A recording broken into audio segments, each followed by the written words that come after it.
Assalamualaikum warahmatullahi wabarakatuh.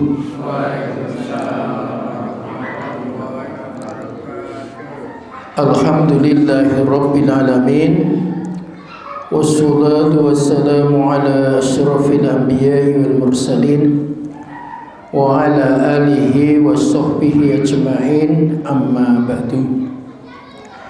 Ibu-ibu, soho bapak-bapak jamaah pengawasan Masjid An-Nur Gondang Legi Sariarjo Ngagli ingkang sangat kula hormati. Alhamdulillahirabbil alamin. Wonten ing kesempatan sonten menika kula lan panjenengan sami saged sareng-sareng nindakaken pengaosan sesarengan tolabul ilmi, mencari ilmu. Tolabul ilmi faridatun, mencari ilmu itu wajib ala kulli muslimin wa muslimatin, atas orang-orang muslim laki-laki dan orang muslim perempuan. Terus para ibu saudara bapak hormati, pengajian menjelang berbuka itu diberi nama takjilan. Jadi pengajian ini adalah pengajian dalam rangka untuk menunggu waktu berbuka. Artinya kalau sudah ada tanda waktu berbuka, ngajinya harus sudah selesai. Karena yang lebih penting sebenarnya berbukanya.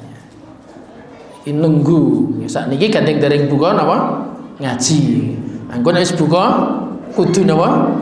Kudu leren. Kudu leren ning ngaji, ngaji kudu leren. Nah, dalil tentang puasa ya, gitu. Ben genep sik, genep. Dalil tentang puasa. A'udzu billahi minasyaitonir rajim. Bismillahirrahmanirrahim.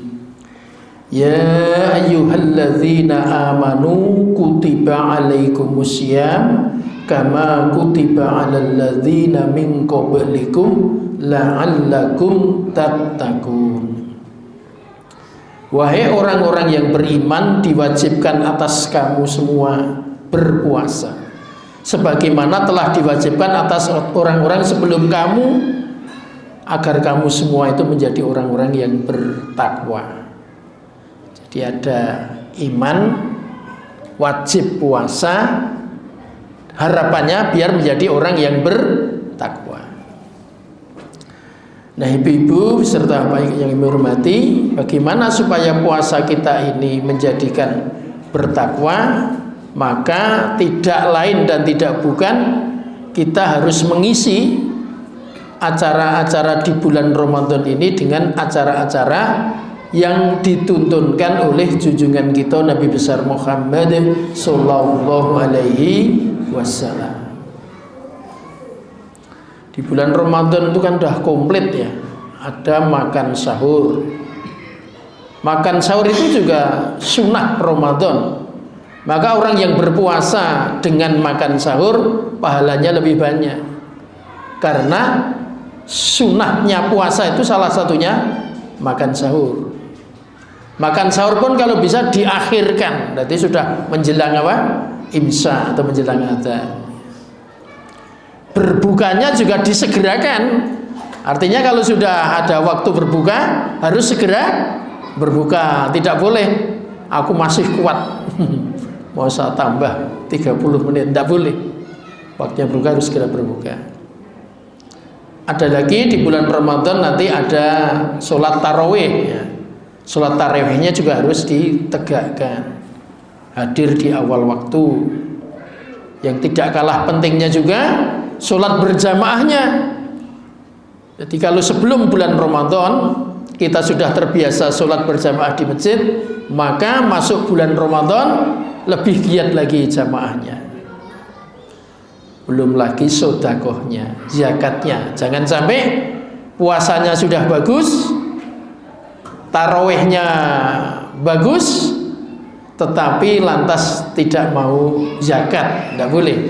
tetap harus zakat. Bagi yang ibu-ibu atau bapak-bapak yang karena berhalangan puasa bisa membayar dengan fidyah, ya, bisa membayar dengan fidyah. Untuk fidyah itu kemarin ada tingkatan, ya.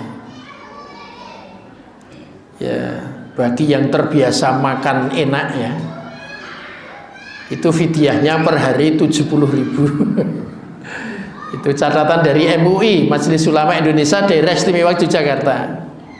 Tetapi bagi yang makannya itu sangat sederhana, cukup 20.000. Jadi ada 4 tingkatan: 70.000, 50.000, 30.000, 20.000. Tergantung bapak-bapak ibu-ibu kebiasaan tiap hari kalau makan habis berapa. Bagi yang terbiasa habis 70.000, ya fidyahnya per hari 70.000. Yang biasa makannya tiap hari ya hanya habis 20.000, ya cukup 20.000. Itu tercantum di surat edaran putusan Majelis Ulama Indonesia Daerah Istimewa Yogyakarta. Yang di Kabupaten Sleman juga ada pertemuan dari Basnas, MUI, Muhammadiyah, NO bertemu. Itu mensepakati kalau kilogramnya terkait dengan zakat itu 2,5. Tidak melarang yang lebih, ya, tidak melarang yang lebih. Artinya yang lebih itu dinilai bagus. Untuk fidyahnya itu 0,7 yang Basnas kemarin pertemuannya. Nah, ibu-ibu beserta bapak yang kami hormati, dengan berbagai keadaan yang harus kita alami di bulan Ramadan itu, kami diberi tema oleh panitia mensyukuri nikmatnya bulan Ramadan. Ada kata-kata berbahasa Arab, ya. Bunyinya begini: A'udzubillahi minasyaitonirrajim. Bismillahirrahmanirrahim.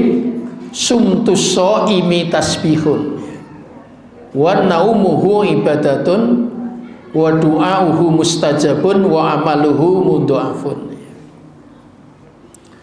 Jadi orang berpuasa itu, ya, ada istimewanya, ya, yang kita syukuri nikmat istimewanya.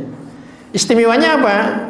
Kalau kita beramal, ya, beramal berjuang di bulan Ramadan, itu dilipat gandakan pahalanya. Itu yang pertama. Berdoa di bulan Ramadan, istiallah, ya, insya Allah, berjuang di bulan Ramadan, insya Allah apa? Makbul, mustajab, doanya dikabulkan. Yang ketiga, terpaksanya tidur di bulan Ramadan, tidurnya bernilai apa? Ibadah. Tidak bisa tidur, diam saja di bulan Ramadan, dinilai sebagai tasbih. Jadi sumtus shaimi tasbihun wa naumuhu ibadatun, tidurnya dinilai ibadah. Wa du'auhu mustajabun, doanya mustajab. Wa amaluhu mudha'afun, amalannya dilipat gandakan pahalanya. Maka kalau disuruh milih, ya, kita harus cari yang paling hebat. Yang paling hebat adalah masuk bulan Ramadan itu banyak beramal dan berdoa. Nah, banyak beramal dan berdoa. Dan doa ini termasuk di dalamnya baca Al-Quran. Ya. Itu akan kabulkan. Tuhannya diberikan. Tapi kalau sudah lelah berjuang, berjuangnya lelah, doanya sudah banyak sekali, kesel, sudah kesel. Maka ya tidur tidak apa-apa, toh tidurnya dinilai ibadah. Tapi tidur nggak bisa, ya sudah diam saja. Diamnya saja dinilai sebagai tasbihun, tasbih. Nah, untuk itu sidang jamaah pengawasan Masjid An-Nur yang saya hormati, kula lan panjenengan sami mensyukuri nikmat Ramadan, ya. Kalau kaidah dalil syukurnya kan a'udzubillahi minasyaitonirrajim, Bismillahirrahmanirrahim. La in syakartum la azidannakum wa la in kafartum inna adzabi lasyadid. Jadi kuncinya itu nikmat ya. Kalau kita memasuki bulan Ramadan ini rasanya nikmat ya. Nah, kenikmatan itu harus disyukuri. Ya, nikmat itu bisa banyak sekali ya. Ada nikmat sempat ya, kebetulan punya kesempatan yang panjang untuk beribadah di bulan Ramadan. Ini kita juga bersyukur awal Ramadan itu anak sekolah libur ya. Tapi nanti pertengahan masuk akhir bulan libur lagi. Kita bersyukur bisa mengawali Ramadan ini bersama anak-anak yang masih sekolah, bisa bersama-sama melaksanakan ibadah di bulan Ramadan. Terkait dengan harta benda, ya jangan sampai memasuki bulan Ramadan justru harta bendanya tidak dihitung. Ya. Bapak Ibu, mohon maaf ya, umpamanya harta bendanya banyak, sebelum Ramadan tidak pernah dihitung harta bendanya. Mohon disyukuri. Mensyukurinya gimana? Minta dihitungkan sama takmir masjid yang ahli menghitung apa?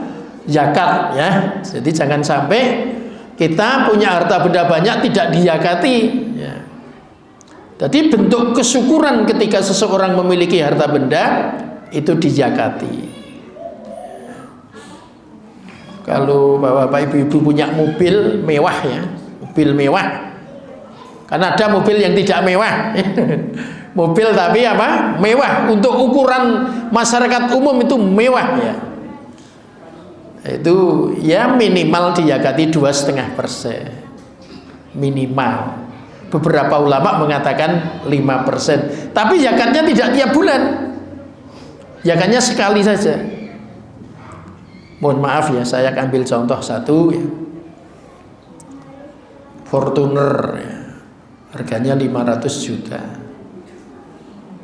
Berarti zakatnya kalau 2,5%, 2,5 kali 5 berarti kok banyak ya? Kok banyak ya? 12,5 juta. Ya tapi zakatnya tidak sekali, bisa diangsur tiap bulan. Berarti setiap bulan zakat berapa? 1 juta, dibayar 10 bulan. Tapi mobil yang seharga 500 juta itu menjadi seluruhnya halal. Kemana-mana dipakai bernilai apa? Ibadah. Kemana-mana dipakai pendampingnya para malaikat. Kita umat Islam kan harus yakin orang yang sangat dekat kepada Allah membayar zakat dengan tertib didampingi oleh para malaikat. Perjalanannya, pemakaiannya terhindar dari godaan apa? Asyaiton. Keyakinan kita seperti itu.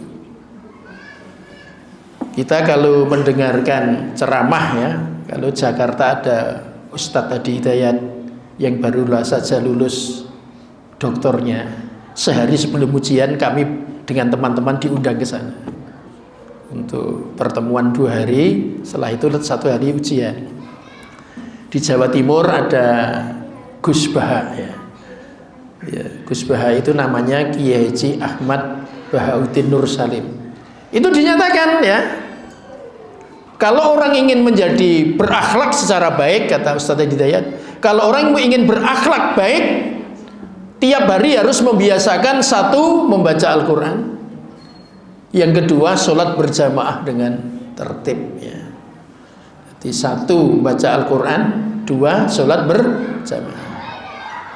Kalau dalam teorinya Gus Baha dinyatakan salah satu keistimewaan Nabi Muhammad SAW, Nabi Muhammad itu sampai masuk hari kiamat masih diperbolehkan berdoa mohon kepada Allah. Sekali lagi, salah satu kehebatan Nabi Muhammad adalah sudah masuk di hari kiamat masih diperbolehkan untuk berdoa. Maka besok di alam akhirat itu, ketika sudah berkumpul seluruh manusia pada ingin minta syafaat, pertolongan, ketika sowan Nabi Adam menjawab, yang berhak memberi syafaat bukan saya, Ketika ke Nabi Nuh menjawab, yang berhak memberi syafaat bukan saya. Ketika berombongan mendatangi kepada Nabi Ibrahim juga menjawab, yang berhak memberi syafaat bukan saya. Ya. Ketika ke Nabi Musa, jawabnya sama, kepada Nabi Isa sama, akhirnya seluruhnya kepada Nabi Muhammad sallallahu alaihi wasallam. Disitulah akhirnya Nabi Muhammad masih sujud, masih tasbih, berdoa kepada Allah untuk apa? Memberikan pertolongan kepada seluruh umat manusia. Ibu-ibu beserta bapak-bapak yang kami hormati, nah, keyakinan seperti itu diharapkan bisa memberikan ketenangan dalam kita menjalani kehidupan. Ya. Harta benda itu memang dalam teori akidah Islam ya, dikurangi untuk zakat itu Allah akan menyiapkan harta benda yang lebih banyak lagi.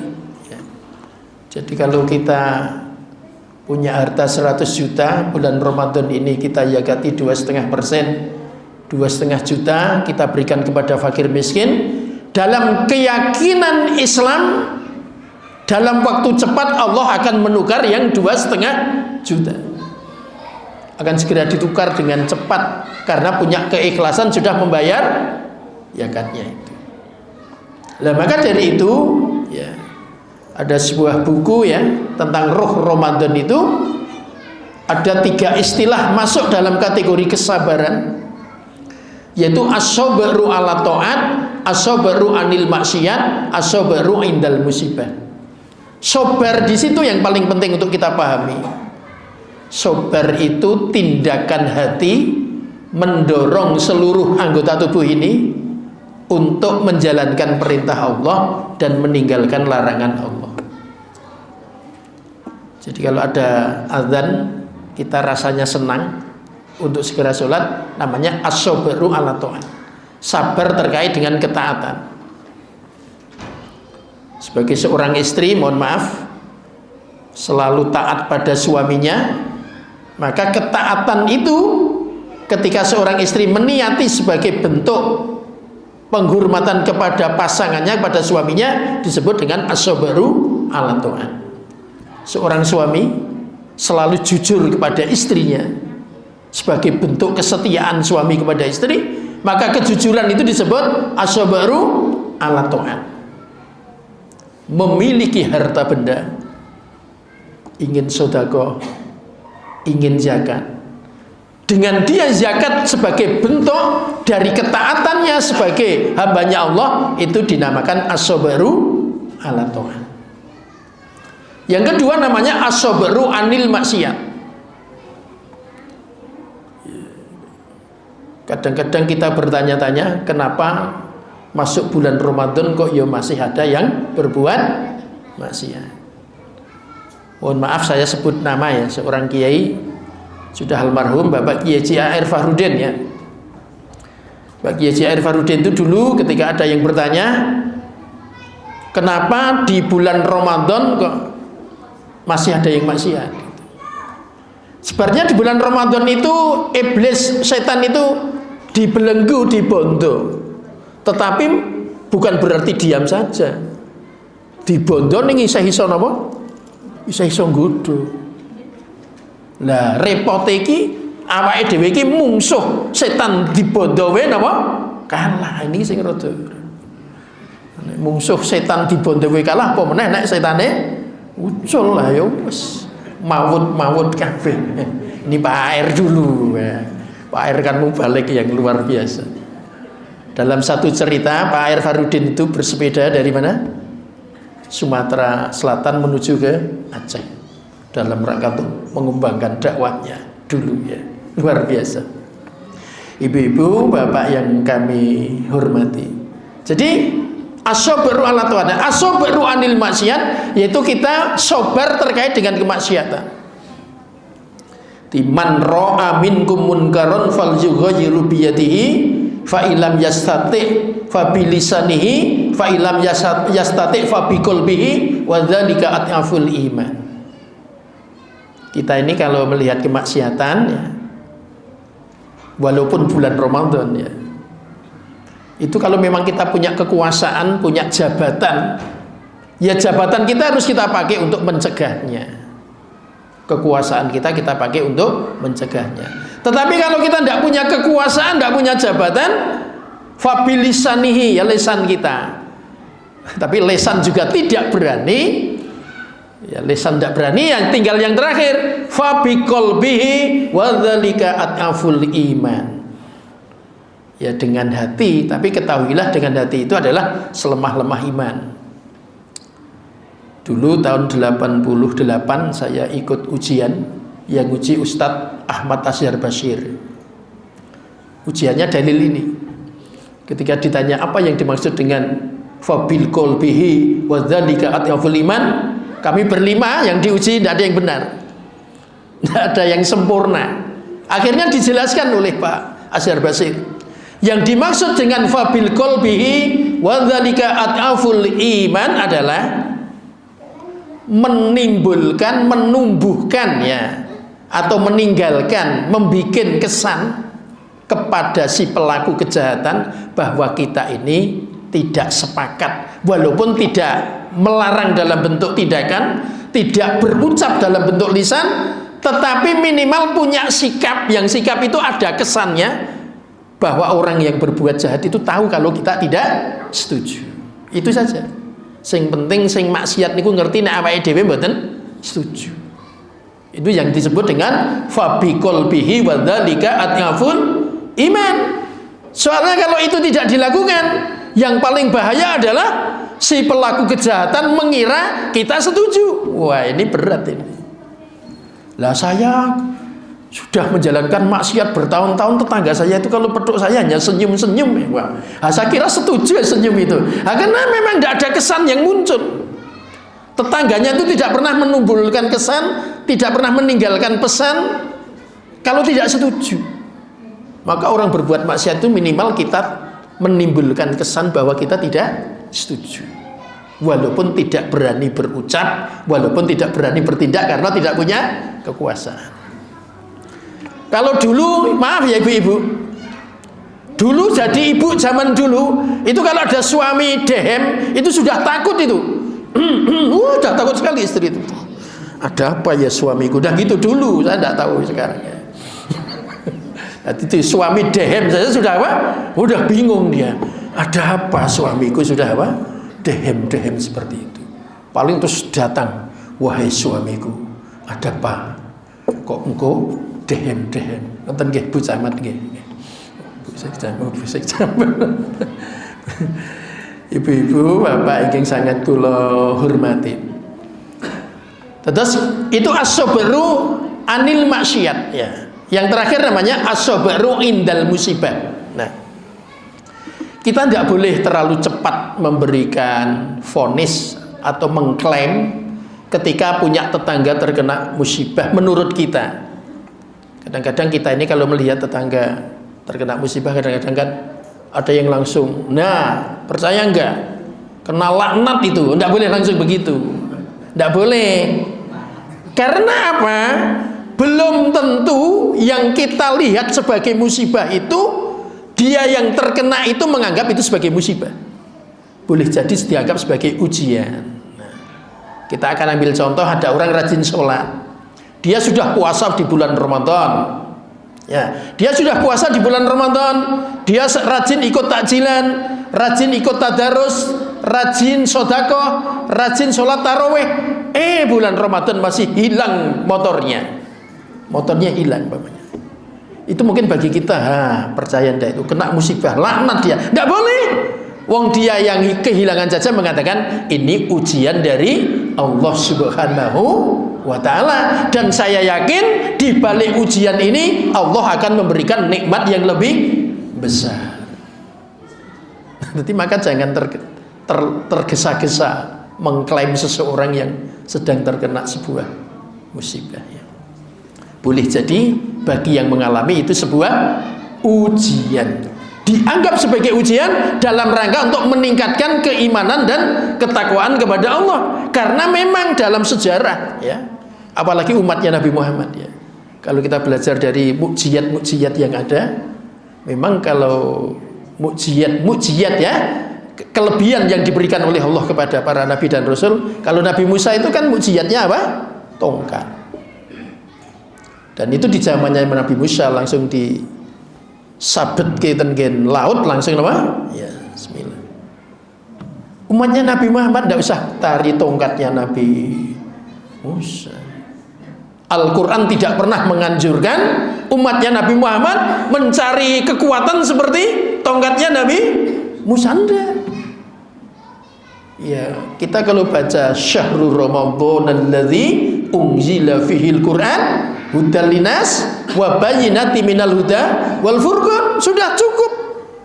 Mukjizatnya Nabi Muhammad adalah Al-Quran. Maka kita pelajari Al-Quran, terjemahnya seperti apa, maksudnya seperti apa, tafsirnya seperti apa, itu kita jalankan sudah cukup. Tidak perlu mencari tongkatnya Nabi Musa. Yang paling repot lagi ada yang masih punya keyakinan bahwa tersimpan sebuah harta karun yang bisa diraih dengan bertapa. Wah, ini meninggalkan istrinya, meninggalkan anaknya, sampai hari ini belum pulang. Karena kalau disuruh pulang, jawabnya sudah hampir, sudah 5 tahun meninggalkan istri sama anak, disuruh pulang masih bisa menjawab sudah hampir apa? Turun ini ya, harta karunnya dari. Wah, ini ilmu dari apa? Ya, tidak boleh. Kita cukup ya dengan memahami Al-Quranul Karim. Jadi marilah kita memasuki bulan Ramadan ini, Al-Quran yang kita pahami ini, Al-Quran yang ya tafsir sudah banyak sekali. Mohon maaf saya sebut beberapa tafsir ya. Dulu ya ada tafsir Ibnu Katsir, ada tafsir Al-Maroghi, UII ada tafsir, Kementerian Agama ada tafsir. Mohon maaf ya, Muhammadiyah sekarang juga menerbitkan tafsir namanya At-Tanwir ya. Tafsir At-Tanwir itu ada kehebatannya karena ada pendekatan 3 hal yang luar biasa. 1 bayani, 2 burhani, 3 irfani. Apa yang dimaksud bayani? Dalilnya jelas. Jadi kalau tafsir itu harus Quran menjelaskan Al-Quran itu yang mana jelas, Al-Quran dijelaskan oleh hadis yang mana itu jelas, namanya bayani. Baru nanti burhani.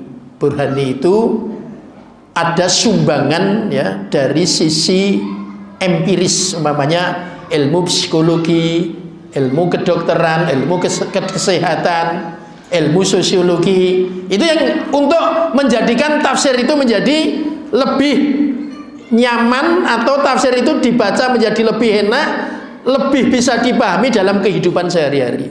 Contoh ya, ada kata-kata berbahasa Arab begini, sumu tasihu. Ini ada yang mengatakan hadis, ada yang mengatakan kata-kata berbahasa Arab. Berpuasalah kalian maka kalian akan sehat.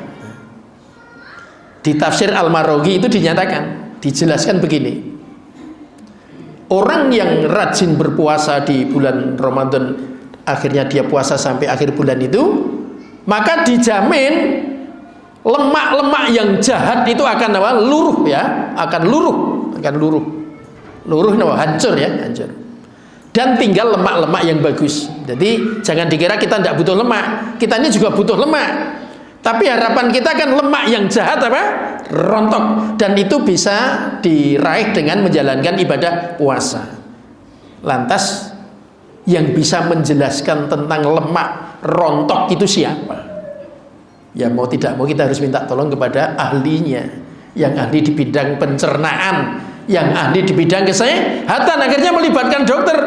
Nah, ketika dokter, ahli gizi dan lain-lain membahas tentang tubuh manusia sehingga bisa memberikan penjelasan itu, itulah yang disebut dengan burhani. Jadi ada pendekatan burhani namanya. Itu belum cukup, masih ada tambah 1, apa? Irfani. Jadi tafsir At-Tanwir itu tafsir yang pembahasannya bayani, dalil-dalilnya, burhani, pembuktian-pembuktian dengan ilmu-ilmu pengetahuan, irfani apa? dari sisi pendekatan hati nurani, dari sisi kemanfaatan, dari sisi rasa. Jadi orang sehabis membaca tafsir itu bisa merasakan, ternyata setelah kita baca tafsir yang ini bisa nyaman bahwa orang berpuasa itu betul-betul bisa menjadikan sehat. Nyatanya lemak-lemak yang jahat rontok dan tinggal lemak-lemak yang bagus ya. Ada rasa nyaman, hati nuraninya menjadi cerah ya, tercerahkan. Itu yang disebut dengan irfani. Sekarang tafsir sudah banyak sekali, apalagi tafsir-tafsir yang muncul di zaman ini ya. Orang sering menyebut ya kontemporer. Kontemporer itu artinya kekinian. Jadi di zaman-zaman kini ini sudah banyak sekali buku-buku yang terbit ya. Maka alhamdulillah kalau di Anur sini juga ada buku biar menjadi bacaan segar anak-anak remaja dan lain-lain. Mari kita belikan buku-buku yang terbit di ya memang harus buku-buku baru yang terbit zaman sekarang ini kita beli, kita letakkan di masjid. Terus ditulisi di bawahnya, buku adalah jendela dunia, .2 kalau dibaca, gitu ditulis ya. Biar pada rajin membaca buku ya. Ya, tidak kalah pentingnya Al-Qur'anul Karim ya, Al-Qur'anul Karim ya, Al-Qur'anul Karim. Ibu-ibu alaikumati, nah Al-Qur'anul Karim tentu saja kita ya rajin membaca setiap hari. Syukur ya bulan Ramadan tahun ini kita mensyukuri bulan Ramadan di tahun ini dengan meningkatkan ketakwaan kita, minimal dibaca Al-Quran umpamanya. Satu dulu saja baca Al-Quran. Baca Al-Qurannya gimana? Setiap habis sholat 5 menit rutin, berarti sehari semalam sudah 25 menit sudah, alhamdulillah. Wah, besok meningkat lagi 10 menit. Berarti kalau 10 menit sehari semalam sudah 50 menit, bisa 1 juz. Yang penting ada konsisten ya. Di Jakarta itu ya sekarang kalau baca Quran itu modelnya ya, ini teori ya, salah satu teori begini. Makanya kita pas pegang Quran ya Pak ya, kita baca Al-Fatihah ya. Al-Fatihah kita baca, itu kita lihat yang belakang, waduh masih tebal, baca lagi satu halaman, lihat lagi belakang, aduh masih tebal, baca lagi karena masih masih tebal ya, kita baca lagi. Aduh ya Allah, ya masih tebal ya Allah, tambah ya Allah, tambah gitu. Nanti kalau mata sudah tidak tidak kuat, tidak sanggup lagi, udah rasanya ngantuk ya, matur kepada Allah. Ya Allah, ini Al-Quran firman Engkau, Kau perintahkan untuk membaca. Aku adalah hambamu. Aku sebenarnya ingin membaca lebih ya Allah, tetapi saat ini mataku sudah tidak kuat membaca. Istirahat dulu ya Allah, besok kalau sudah kuat lagi saya akan membaca lagi. Jadi istirahatnya kalau sudah tidak kuat membaca, bukan baru 2 halaman sesuk itu ya.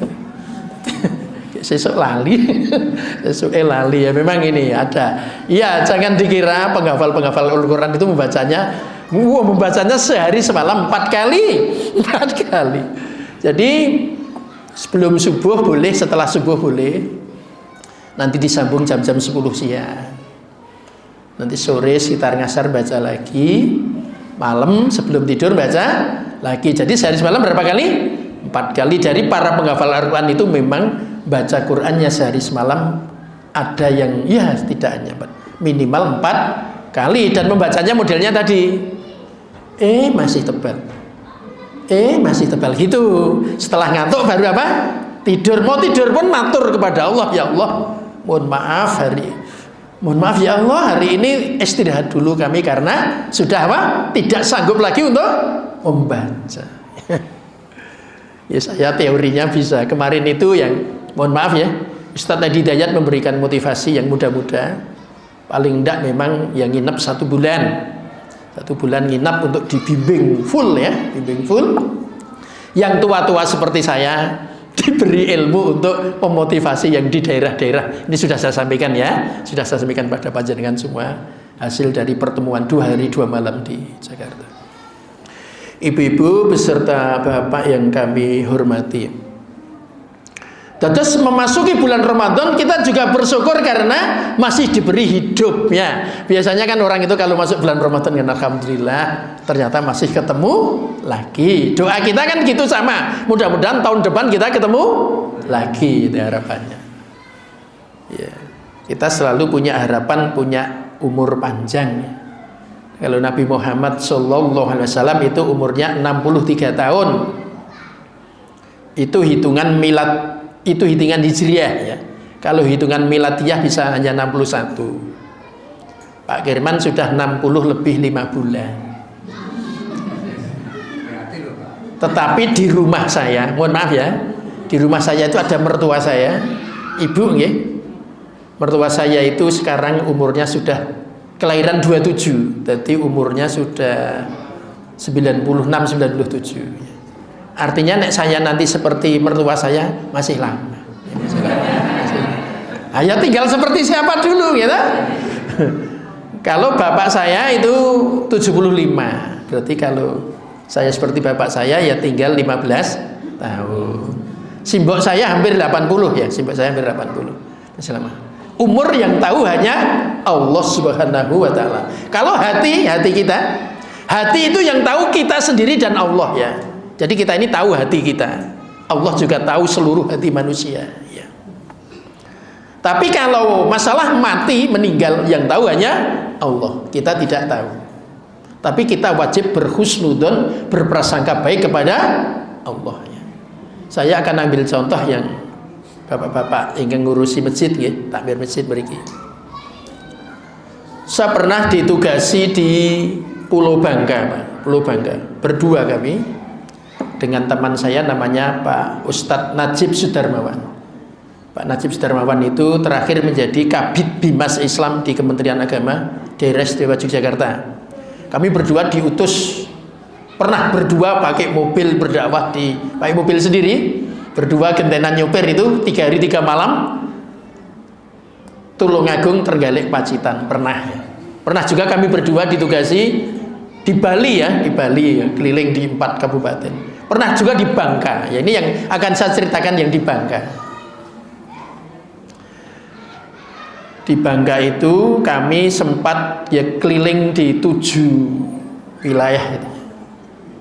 Di sana dulu ada orang yang menjadi Kakanwil Dekdikbud DIY. Kanwil Dekdikbud DIY namanya Pak Rusli Rahman. Pak Bupati Sleman dulu juga dari mana?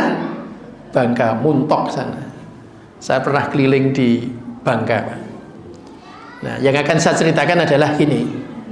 Ketika di Pulau Bangka itu ada seorang laki-laki penghafal Al-Quran, istrinya juga hafal Al-Quran.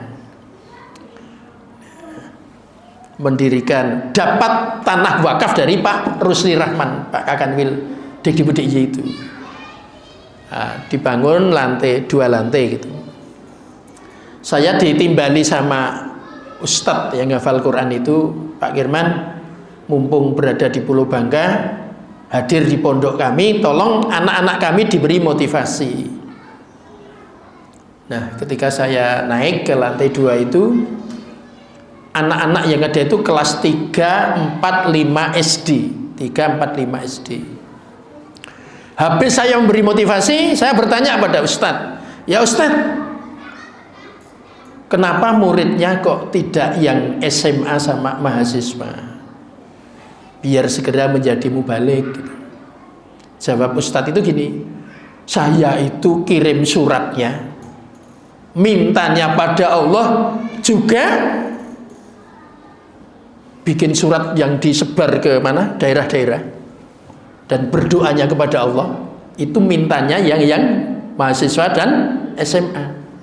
Dia bilang gini, tetapi Allah kirimkan yang kayak gini maksudnya apa? Kelas 3, 4, 5. Karena ini kiriman Allah, ya saya ajar sampai, saya bimbing sampai bisa. Ini kata-kata ini yang ingin saya sampaikan pada bapak-bapak, tua takmir, bendahara takmir, gitu.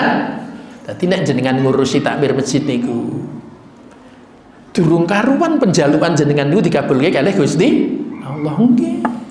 Jenengan nyuwune ra kono-kono kae dene kabeh ta? Nggih. Ning jenengan diteri niki ta?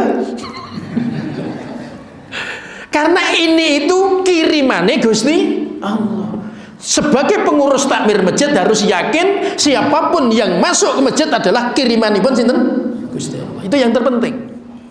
Maka harus jenengan sayangi, harus jenengan cintai, harus jenengan karoke. Iya. Karena takmirnya juga sudah diukur dening Allah. Jenengan durung dine liya-liyane sebabin mau urung siap. Sing liya-liyane iki Gusti Allah rung disurung dene, mergane takmire urung siap nek diteli sing model-model kaya ngono kae. Nggih. Ora percaya meneh Gusti Allah kita harus husnudzon kepada Allah. Iya. Ustaz Hidayat itu berpesan ya, jangankan kepada Allah, di bulan Ramadan itu harus husnudzon kepada temannya sendiri. Apalagi kepada Allah, sehingga kita diberi umur berapapun itu demi cintanya Allah pada kita semua. Nggih, dan nek wong tuane dhewe ana sing diparingi 90, ana sing diparingi 70, ana sing diparingi 100, itu karena kehendak Allah Subhanahu wa taala. Kita berhusnudzon, berprasangka baik, dan kepada Allah itu wajib untuk berhusnudzon. Dados wanci sing tindak masjid semanten niki wujud tresnanipun Gusti Allah kalian takmir masjid. Ngoten nggih Pak Bu nggih. Dadi ora kena kok ya rung dikabulke. Mpun. Ya kabule iki kok ya piye to ya. Lek ngabulke iki ngene iki. Iki wis dipaske karo kali Gusti Allah iki dipaske karo kekuatane takmir. Tur Gusti Allah iki ya kepengin gawe ben takmire iki ya ora rekoso-rekoso banget nggih. Ben ra ya ben tenang, ben iso karo ngurusi garwane, ben iso karo ngurusi anake nggih to. Digawe semene iki sebab nek kabeh digawe tindak jenengan mungkin perlu ndang ningkat nggih to. Ningkat.